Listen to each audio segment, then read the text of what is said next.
Hello everyone. तो हम continue कर रहे हैं अपने नेक्स्ट आर्टिकल के साथ, that is with the article 15। तो आर्टिकल 15 क्या होता है? देखिए, आर्टिकल 15 है prohibition of discrimination on certain grounds. It means that the state will not discriminate against any citizen on the grounds of religion, race, caste, sex और place of birth. कि state किसी का discriminate नहीं करेगा, but state कहता है कि कुछ प्रोविजंस मुझे बनाने पड़ेंगे। लाइक कुछ सेक्शंस ऐसे हैं जिनके लिए प्रोविजंस बनाने पड़ते हैं और उस टाइम उसे डिस्क्रिमिनेशन नहीं माना जाएगा। समझिए आप कंसेप्ट को। जैसे उन्होंने बोला, state is empowered to make provisions for women and children. तो women and children are the which section of society?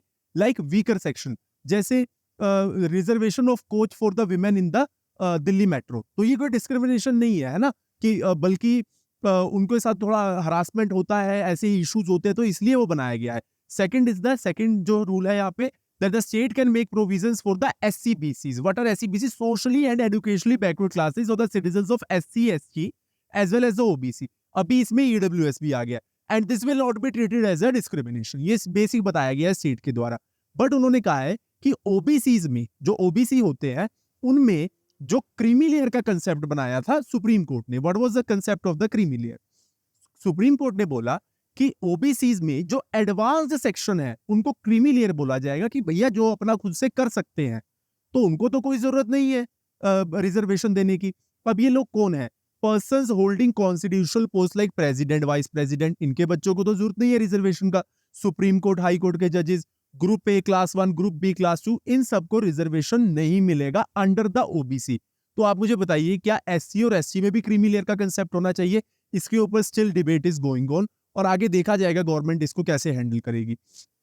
After the article 15 we are having the another article which is called as the article 16, equality of opportunities in the matter of the public employment. हाथ पूरे सूझ चुके हैं इस time, okay, but still we have to continue with this, है ना। तो article 16 हमें क्या सिखाता है? Equality of opportunities in the matter of public employment. मतलब state will not discriminate against any citizen against same line on the grounds of religion, race, caste, sex or place. That is same, okay? But इसमें दो exception है ना। पहला exception क्या है?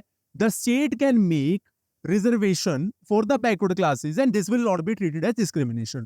मतलब article 15 में उन्होंने रिजर्वेशन का बात किया था, अब आर्टिकल 16 में वो बोल रहे हैं कि स्टेट भैया रिजर्वेशन दे सकता है और इसको आप डिस्क्रिमिनेशन नहीं मानेंगे।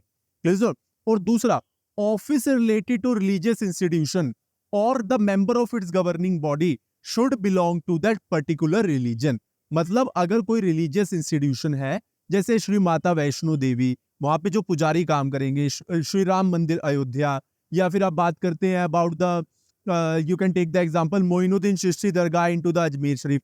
तो वो कोई मैटर ऑफ एम्प्लॉयमेंट नहीं है, वहां पे उसी धर्म के लोग काम करेंगे, तो it will not be treated as the discrimination. जैसे श्री माता वैष्णो देवी है तो उनका एक बोर्ड है बहुत बड़ा, श्री माता वैष्णो देवी श्राइन बोर्ड, तो उसमें जो लोग होंगे वो हिंदुइज्म से ही होंगे।